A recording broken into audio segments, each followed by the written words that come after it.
You feel this nervousness on the phone there? Sir, I've been trying to make an urgent phone call up there. Well, I don't think it's something I want to do on an overseas phone. You gotta make some phone calls. Hang up the phone. Prank caller. Prank caller. Ladies and gentlemen, welcome once again to Packernet After Dark. This is the call-in show, the Packernet Podcast Network. If you'd like to call in, if you'd like to participate in the show, please feel free to do so. Someone is at the front door. The phone number here is, someone's at the front door, is 608-501-0718. New callers go directly to the front of the line, and we do have a new caller. What's going on, new caller? Hey, Ryan. This is Noah calling from Kansas City. First What's up, time dude? calling in. Reason I'm calling, I watch a lot of the big sports talk shows, and you had a segment the other day where the guy was talking about his top 5 NFC quarterbacks. Yeah. And, of course, Jordan Love is not mentioned. He's almost never mentioned when that stuff gets brought up. But I was just wondering why the big sports talk shows think Caleb Williams is just God's gift to humanity, when I watched Jordan Love all year play some of the best football, I've seen on TV. And it's just the comments of like, oh, Caleb Williams, he's the only QB in the league that can make that throw. Well, I turn on the TV every Sunday and I see Jordan Love make those throws. So I just let me know what you think. I don't understand the difference in perception when it comes from Jordan Love to Caleb Williams. Is it the painted nails thing? Does Jordan have to start painting his nails? I don't know. I don't know what he has to do to get talked about the way subpar quarterbacks like Caleb Williams gets talked about. Appreciate everything you do. Get me through my work day and go back out. Appreciate you, dude. Appreciate you calling in. Hope to hear from you again. I think the easiest way to at least summarize my thoughts on it is that it's the laziest possible analysis. Whatever the most lazy analysis is, whatever the most casual, holy frickin' Johnimos. Whew, let me pause that. Frickin' scary mask dude came jumping out of nowhere. I'm sorry. The most casual fan response is the one that you're going to get. So, for example, recency bias, right? The most casual thing you can do is overreact to yesterday and ignore what happened 2 days ago, or 3, 4, 5, 6, 7, 8, 9, 10 days in a row. Doesn't matter. It's all nullified by yesterday. This is like low IQ, freaking goldfish brain, casual fan nonsense. Caleb looked better down the stretch.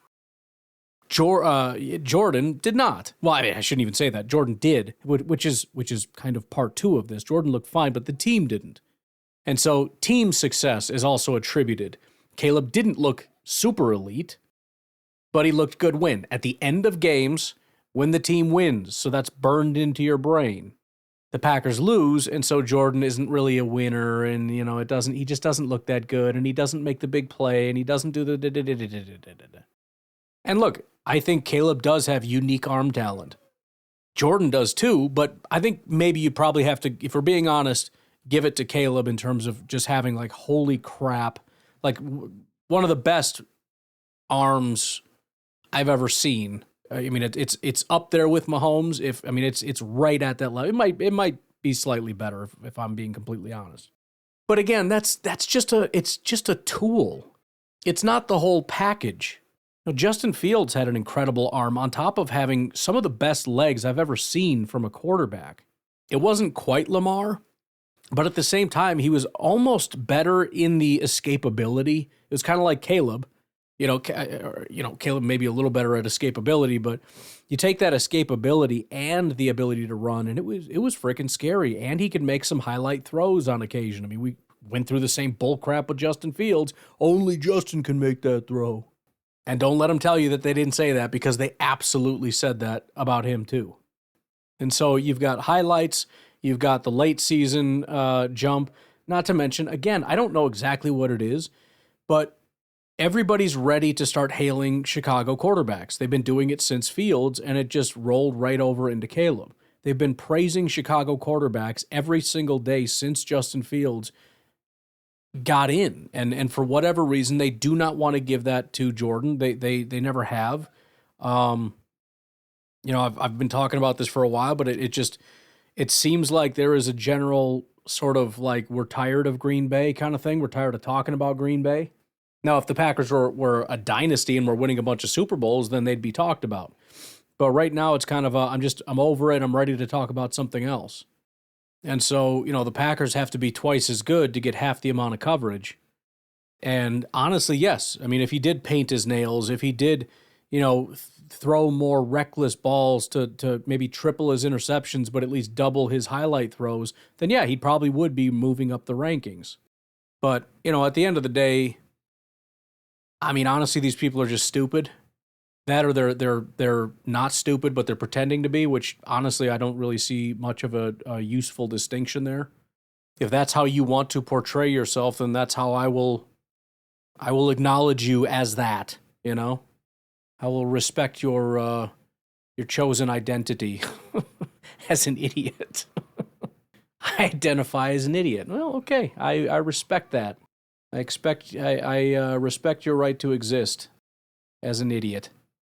Again, dude, thanks for the call. Hey, Ron, what's going on? Ryan, it's Ron from Eau Claire. Hope everything's going good. I wanted to If I could kill this guy, it'd be better. Call in because I was just listening to your recent podcast where you were highlighting the San Francisco kind of Super Bowl nonsense, the stuff that they were doing badly and all that stuff, Michael Irvin complaining about it. And then just the talk of coastal elites and stuff. I can totally relate to what you're saying. I'm a musician, and so many people that I know in the music world will move to LA or New York, which is fine and great. But the problem I have is, like, if I grow up with somebody and they're from a small town in Minnesota or Wisconsin or Iowa, and then they move to New York or LA, and then they come back and all they can do is comment on how small everything is here and how everything's so much better there and whatever.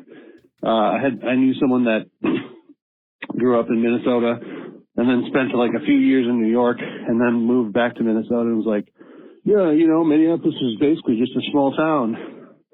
And I'm like, okay, cool, very impressive. Yeah. So yeah, it's definitely a pet peeve of mine too, especially because I don't think a lot of people have ever taken the time to like go to the Midwest and see what's going on. And there's a lot of great stuff. I'm always surprised whenever I travel to different towns in the region that I've never been to, like, oh wow, this is a really cool town. This is a really cool scenic area. There's a lot of good things to enjoy around here. So just wanted to comment on that. And I also enjoy hearing people crap on San Francisco because, yeah, same reasons. Okay, bye. Well, I think it's kind of like, when, a vegan, all they can talk about is veganism and, like, you shouldn't eat that, and bro, just shut up. You know what I mean? It's any one of those categories where somebody just thinks it's, like, the most important thing and they inject it into every conversation, and it's like, bro, nobody cares. Nobody freaking cares. I find it odd. I understand it's popular with a lot of people. I have family that have done the same thing. They flee out to the big cities. They want to be a part of the big city and freaking whatever. It's fine. But there is just like this feeling of, I don't know, like it's like they believe that it has some bearing on them as a person. Like now I'm a big city, but no, you are the exact same person. You just live somewhere else. That's it. You are not like a higher class of human being because you live around rich people. Okay. You're a failed actor and you live around people who are not failures. That's it. And I'm glad you like cities. A lot of us do not, which is why we don't live there. It's not because we're stuck. It's not because we can't. Which I think is part of the reason they act the way that they do, so condescending, because it's like, you know, they can't imagine that everybody doesn't want what they have. I mean, it's part of the reason that they put so much value in it. I have what everybody wants. No, you don't. Like, you moved out there. We stayed here, not because we're stuck, but because we don't want to follow you. We don't frickin' care. And yeah, it just gets to be insufferable. And it's just, there's this arrogance and elitism. And it's like, you've earned nothing. You live in a crowded area with tall buildings. The hell do you think you've accomplished in life? But yeah, you know, you can see that even on social media and whatnot. There's people from Green Bay that want to like play both sides of it, or from Wisconsin that want to play both sides of it, where it's, you know, on one hand, they're super proud to be a Packer fan and they're proud of being small town Green Bay, but at the same time they'll throw subtle little jabs at oh, I know, I grew up in this town too. I know how it is, and you know, all these little stupid comments that are sort of this. I'm actually a New Yorker, but you know what I mean? Like they want to wear both hats when they're at the game and they're tailgating. Oh, this is where I grew up. This is me. But then they also want to be big New York and talk all that talk and everything. And it's like, freaking whatever, dude. I don't know. It's just odd to me. Again, I grew up in Illinois, just outside of Chicago. I freaking hated it, and I left. I live very close to Milwaukee and Madison. I don't go there. I don't want to. If you like crowded areas, great. Good. I'm glad you like crowded areas where you can do things. I mean, granted, we all can do things. Again, I can go to the city and do city stuff. I just don't find it interesting. But you know, people are different and they like different stuff, and that's fine. But again, it's annoying when people are obnoxious about everything, and you got to shove everything down everybody's throat about how great this or that is or whatever. I'm glad you're a freaking vegan, bro. Like, shut up. I will eat so much meat, and nothing you said has changed a single thing that I think. So I don't know. It's just. I don't know. I think I get. I'm kind of curious sometimes when I just don't think the same way other people do. I'm kind of intrigued by like what is happening in your brain right now. I don't fully understand. Not only the part where they actually like it, which I don't, but also the part where it's like they think that they have some kind of a read on how I feel. You know what I mean? Like, oh, you wish you were like me, bro. Yeah.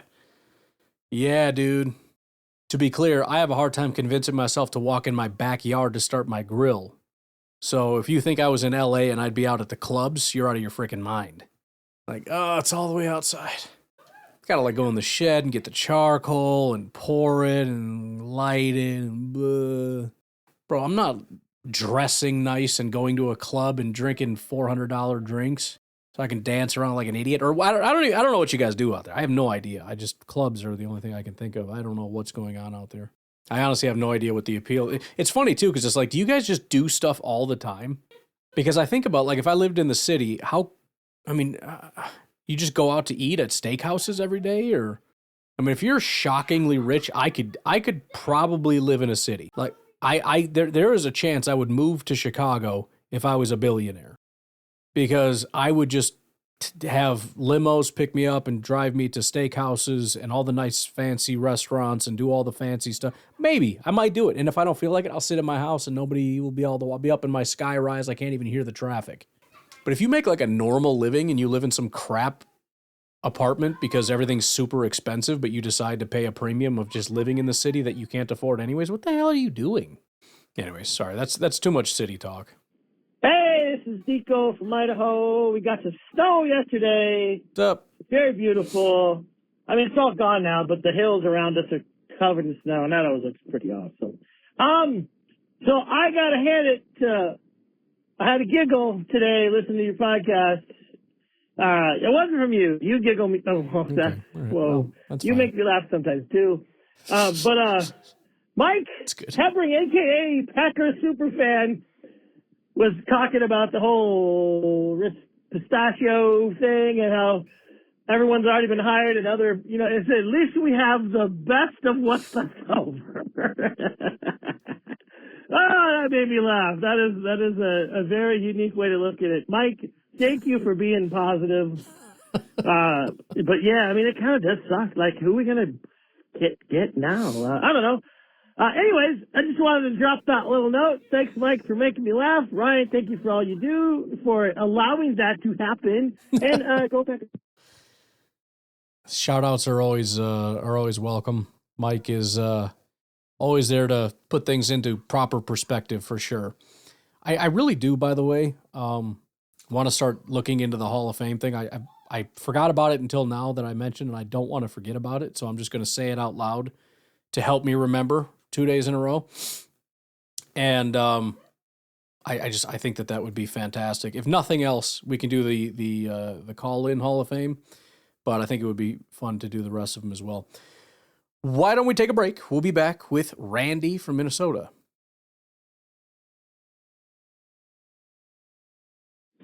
Hi, Ryan. It's Randy in Minnesota. Yo. It was amazing to me. You were talking about the grades on the teams that the NFL is trying to hide, and you were saying, it's going to come out, which I fully believe. Someone's going to say something or pass it on to someone, and it's going to get out. But literally 5 minutes after your podcast, I was scrolling and I saw that the NFL put it out for the Arizona Cardinals. This is their justification for wanting to hide the rest of it. I'm like, oh my God, that made no sense. It's like, so you're putting out what you're telling everybody else they can't put out to prove your point. The interesting thing I saw with the Cardinals, and this was on SI, was they were ranked like 31 and 32 on everything, just a trash organization. Mm-hmm. But interesting, this is from last year, interesting that their head coach, our new DC, was ranked as number 8. Sure. So I thought, that's good news. It seems the players liked him or thought he was doing a good job. And I just thought that was really interesting and something to kind of hope for the year, for the new year and the new coach. And then I just read the Bears were supposed to have a meeting with Illinois Senate Committee about their plans. And the Senate Committee just said, no, we're not meeting.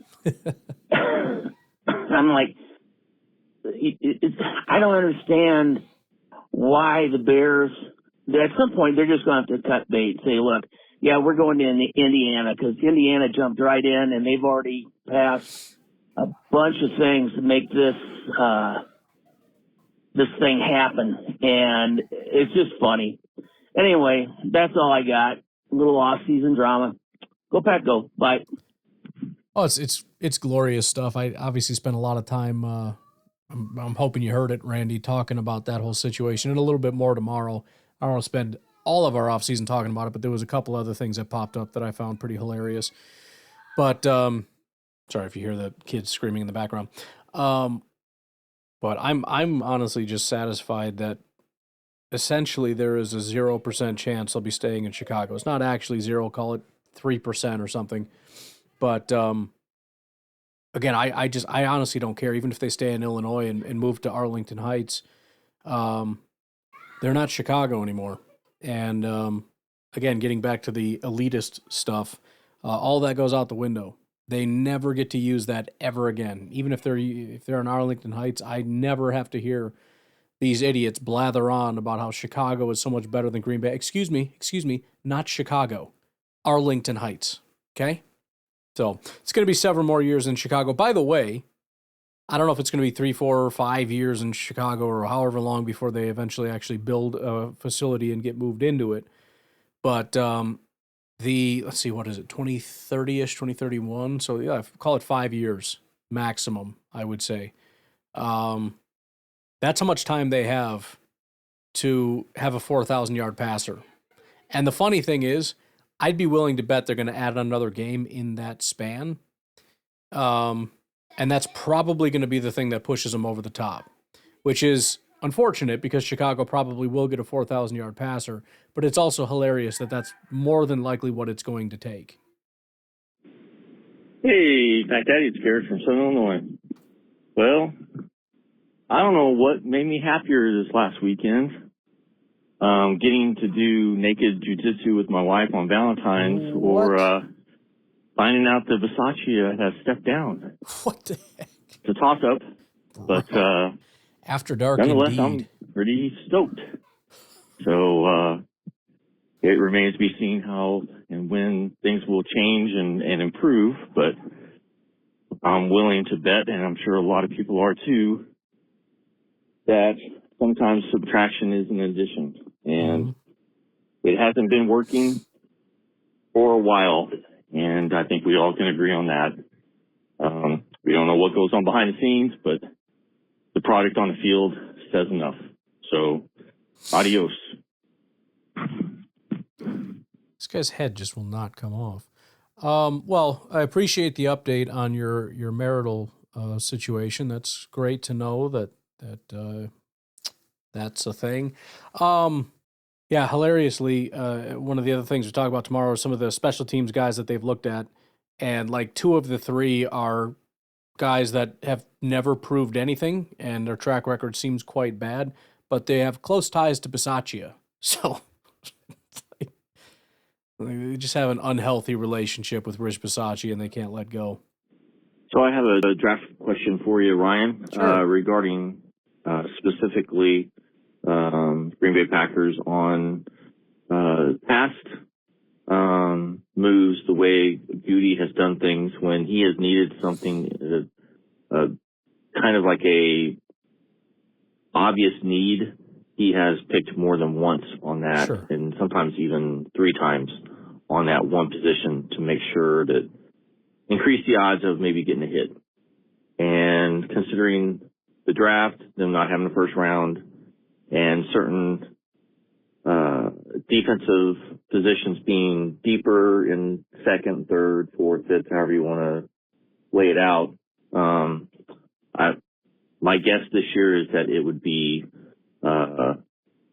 cornerback more than it would be defensive tackle. But the guy I wanted to throw out there for you to kind of do a little bit of research on is Lee the third out of Texas A&M. He's a cornerback that's 6'1", 193, good size. Just thinking that he kind of fits that size scenario that you would like to see in a defensive back, considering the type of wide receivers that Green Bay will be covering versus the Lions, Vikings, and Bears, all having some pretty good sized wide receivers. So I just wanted you to just look him up and see what you think. I just wanted to just give my 2 cents. I think that that's going to be the position that Goody probably goes in on more. I totally could be wrong. Yeah, I mean, it could be offensive line. It could be defensive tackle. Who knows? He could surprise us like he does sometimes. But I think there's going to be at least one of these positions where he double dips. So I'm kind of hoping it's that position because I don't have a lot of faith in Keyshawn Nixon and Valentine right now after how they performed last year. Can they turn it around? Yes, but that position seems to be, in my opinion, in real need of an overhaul. I'm out. Well, yeah, and again, any recommendations you guys have or any favorites that you have or guys that you don't like, whatever it is, like I said, what I'll end up doing is saving that on our big board. So Will Lee here, I'll be able to download your call. I'll add it to this. So let's go ahead and take a look at Mr. Will Lee, shall we? Also, as a bonus, I'll be filling out his report here as we go. So, from St. Louis, Missouri, 2nd to 3rd round prospect, 3-sport athlete, football, basketball, and track at high school. He didn't carry a star rating as a football recruit. His first scholarship offer came in December of his sophomore year, not because a coach watched his football tape, but because an Iowa coach was at a high school basketball game scouting Lee's teammate, Jamori Macklin, which is actually the cousin of Jeremy Macklin. He happened to notice the rangy athletic kid guarding the other team's best player. His uncle had a stint with the Dallas Cowboys. This is kind of solid case study in what we were talking about. Sorry if the microphone's popping and starting to act all stupid again. Move my phone across the room. Maybe that's causing it. But anyways, what's interesting is he got worse every year, which, 2 days ago I would have said that's a real problem. Now looking at it after what we've kind of talked about, it's interesting. It's something you got to ask questions about. But it also points to, again, the earlier years tend to kind of be more important. You still have to investigate why things maybe started to go a little bit downhill. But the fact that in 2023, he was as good as he was, which we're talking 76 grades, 73 run defense, 79 tackling, 71 pass rush, and 75 coverage, is pretty impressive. Now, first year at Texas A&M, he had a 72 coverage, and then 2025, it was a 69. So it didn't drop a ton. It also should be noted that he is going to end up being a little bit older because of his windy road getting to where he was. He went to Iowa Western Community College, redshirt in 2021, starter 2022, then Kansas State in 2023, and then Texas A&M 24 and 25. So it's not a legit, 3 years. There's a little bit more to it. There's 1, 2, 3, 4, 5 with the red shirt, but still very early on. And he was very good, obviously, with his JUCO college or whatever, but that doesn't mean much. His nickname was The Blanket. Picked up the moniker The Blanket during his time at Iowa Western, a reference to his suffocating man coverage style. It followed him to Kansas State and Texas A&M, where it became his calling card. It's the kind of nickname NFL teams love, blah, blah, blah. Bottom line, man coverage guy. There is some debate about that in terms of, is he a press guy or is he a click and close guy? That obviously matters in terms of which team would be more interested. The click and close, by the way, is kind of what we are looking for. It's a quarters thing. It's a more zone-based thing. But the interesting part about the evaluation is that it's the man guys, the guys that are going to be running more man and need that kind of stuff. They're the ones that have to look at him and go, we have to make sure he can actually do that. The guys like the Packers, who are going to run quarters, will probably have an easier time saying he will fit our system. It's a question of, can he do man coverage? If not, he's a fallback into the other categories that we are in. So it actually is a pretty solid scheme fit. In fact, what's really interesting about him, and it's important that we put him on the board, and I'm glad you did, he's a guy that's outside of the top 100. Remember, so was Jaden Reed. The debate about Will Lee, in fact, let me just read this little paragraph here. The divide comes down to scheme. Teams running heavy press man schemes may see a project and grade him a third rounder. Teams running quarters, off-man, or match zone principles may see a plug-and-play starter and push him into the second round. His ceiling is late second round to a team like Green Bay, Miami, or Baltimore.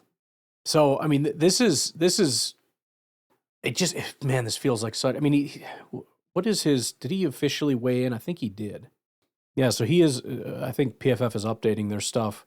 6'1", 189 was official. That might be a little, like a touch undersized by weight, but it just screams like Packers reach pick, you know? They don't always do that. But again, you've got your Jaden Reeds. You have those occasional ones where it's like you've got a pile of names, and this was not one of the names. And you look at the position of need cornerback. You look at the big program. You look at the fact that very often the PFF grades are not as shockingly amazing as some of the other guys that you're kind of hoping that they draft. And so you look, first thing you do, who is this guy? Second thing you do, pull up his PFF and go, what the heck are we doing? But again, it's one of those things upon further evaluation, you can kind of see where it makes sense. As far as injuries, the only missed game of his FBS career was the Texas Tech contest in 2023 at Kansas State due to an unspecified injury. So he's very, very durable. A couple pro comps, Roger McCreary, Tennessee Titans, second-round pick, 35th overall out of Auburn, 2022. Lengthy physical outside corners who win with man coverage technique, competitive fire, and ball disruption skills rather than elite long speed. As far as red flags, he's got none. Very clean off-the-field record, no character concerns, no legal issues. So, there you go. All right, let's take a break. We'll be back with Uncle Rico.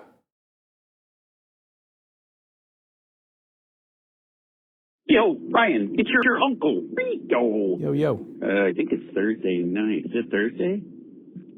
I think it's Thursday. Anyway, Nico cracks me up. Robert Duvall. I'm pretty sure, actually, I didn't look it up, but I've watched movies, and my memory is not great, but sure. I'm pretty sure Robert Duvall has been a coach in multiple movies. I don't know what sports, but yeah. I bet he's coached all the sports, at least on an acting level. So, yeah, we're probably going to miss him. We probably could have hired him. That would have been sweet. Anyway, that's funny. You were just starting to talk about, I didn't even listen to it yet, but when you said a Packers personality, said the special teams thing is like a systemic or whatever. You use all these words. It's like you said abject recently tonight or last night. I don't even know what that means. I don't either. Anyways, I'm uneducated. But it's a systemic thing. Although we've had 2 different coordinators or 3 different coordinators or 4 different coordinators who run different systems. So I think that would mean it can't be systemic because they're different systems. But, yeah, that's just the dumbest thing I've ever heard. Like, it's always been a problem in Green Bay, the special teams thing. Okay, different coaches, different players. What is it? The water. It's the beer. It's the cheese. That's what it is. It's the cheese. Slows you down. I just don't know how anybody could say something so freaking ignorant. I'm not an educated person, but I think most of these people have these jobs, at least went to college. I mean, that's the thing about football players or athletes. All of them went to college, so they're not dumb. And yet, coaches, they all went to college. They coach in colleges, and they come up with the stupidest things. I mean, I have an IQ of 6, I think, and I'm smarter than they are. What up? All right, then. Rico out. Have a great day, or night, evening, or whatever we're having. Yeah, I think the thought process, and I obviously could be wrong because I don't know, because I don't think like they do either. Maybe it's because we're both dumb and they're geniuses. I'm not entirely sure, but I think the thought process is that the team, being the system, is what's failing, and it's because they don't invest or something. That's kind of the whole problem with it. Is it's very vague. The systemic problem is the organization from the top down. Okay, well, like what? Well, I don't, just systemic. It's a great thing about big words. Nobody knows. You just say it and you sound smart. You know what I mean? Like, okay. So what's the team, the system, the systemic. You on fire little bastard. Why are you on fire? Stupid frickin' idiot. Get away. Oh my Lord. Oh no. Oh no. Damn it. So systemic and whatnot. Start all the way over. Bottom line, I haven't really heard a very well-articulated argument other than systemic and something to do. And that's the thing. I think for a lot of them, it's I don't know what it is either. It's just obviously something. It has to be something systemic because it's been like however many years of bad special teams. No, and it doesn't have to be at all.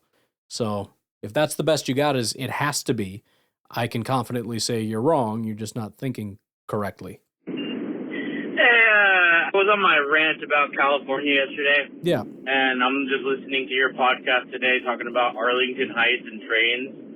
And you want to just hear something that really bothered me so much. In 2021, I sold my house and bought a different one. And I got an offer accepted. Everything was good. And this is that, 8-week period where the cost of housing went up $100,000. Great. In my town, so it's like it was crazy, but I ended up securing another house. During the appraisal process, the appraiser got stuck at a train trying to get to my house for maybe 10 minutes, and he valued my house at less than specifically because of the train. All the comparables all have to do with that train. Right? All the things you're going to use as your comparable houses to determine the price. And he appraised mine as less because he got stuck at that train. It's like, what? I understand that train.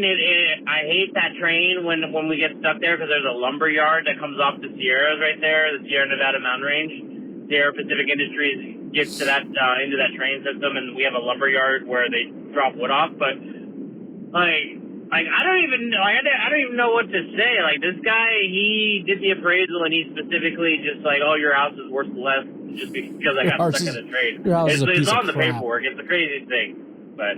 Just thought that, just because we're talking about trains, go back up.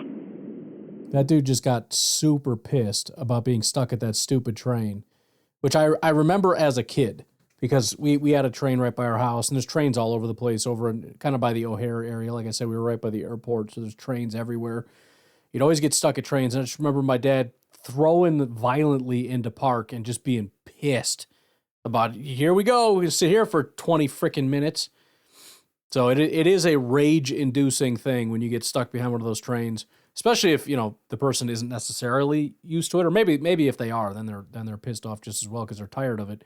But if they're not aware of that being so much of a thing, I could see them just being ticked and doing the appraisal. Probably did it in his car. It was like, this house sucks. It stinks. I hate it. It's the worst house I've ever seen in my life. Freaking stupid idiot house. Worth nothing. You should bulldoze it. Hey, let me just kind of go through this because I keep hearing the 5 losses in a row thing, and yes, Goody said it. I think LaFleur said it. All the fans say it. Everybody in the media says it. But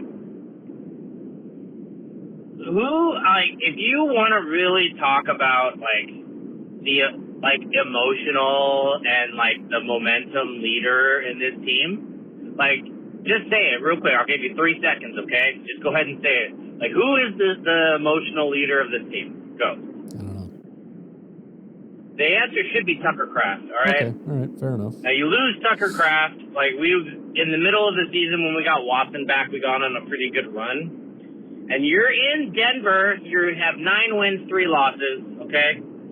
And you're in Denver, and you're up, I think, 9, and you take a deep shot and you lose Watson. I believe before that, we had already lost Zach Tom, and then a few drives later, we end up losing Parsons, all right?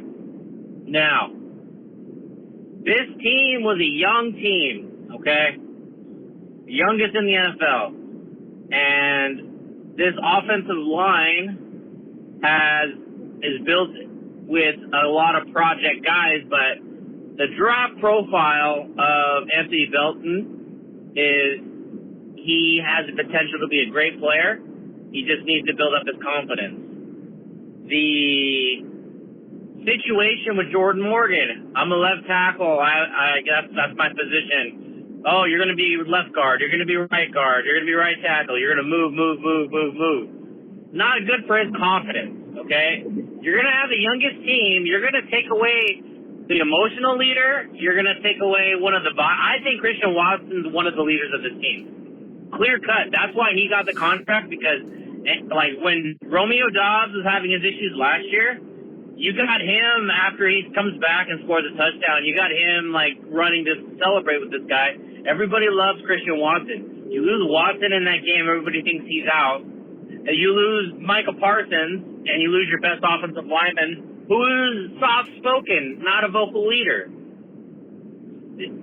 It's not hard. The emotional leaders of this team, you had this big, power vacuum, and you couldn't turn it back on. I don't see what is so hard to understand about this.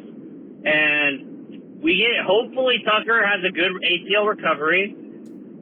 I just think we need a couple veterans that to fill in our holes, defensive line. If we could just get some 62, 63, 65 PFF grade.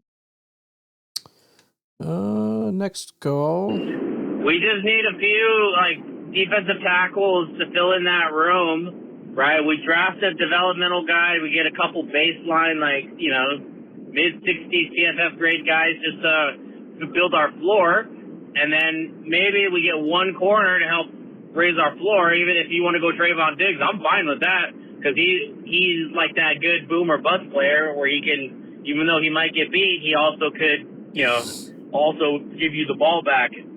So it's just one of those, give and take things. But this team's not far away. Yes, we lost 5 games in a row, and it's not an indicament of the quality of play.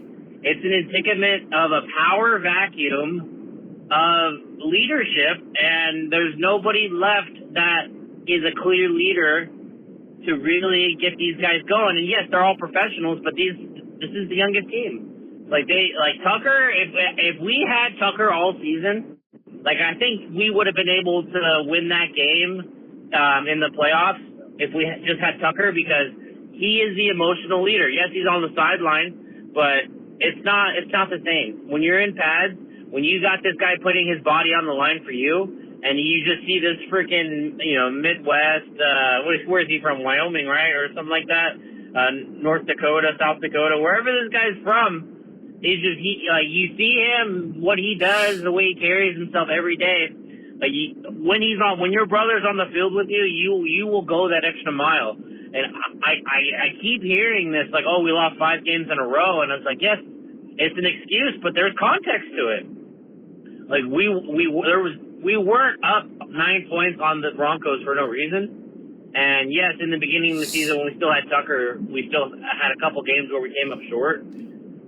We just need just a little extra maturity and know how much everything means. You don't get comfortable, complacent. We just need just that little bit of aging, fermentation. I'm making pizza right now. I got 3 doughs in my fridge right now fermenting. You just need to age a little bit to know how much that time, you can't take advantage of you can't let up. Halftime you come out, you can't let up. You gotta take advantage of all your time. Go Pack Go. Yeah, and I to some degree talked about that on the podcast as far as, the problem of I don't take it as an excuse. I see it as a problem that needs to be fixed. The identity thing, putting your identity in your leaders, and then when they go out, then you're just no good anymore. And we can chalk it up to youth, I guess, as though it's, old people are immune to it and young people just can't understand it. I don't like the age thing. Immaturity. I mean, these guys have been football players since they've been kids. They understand all this crap.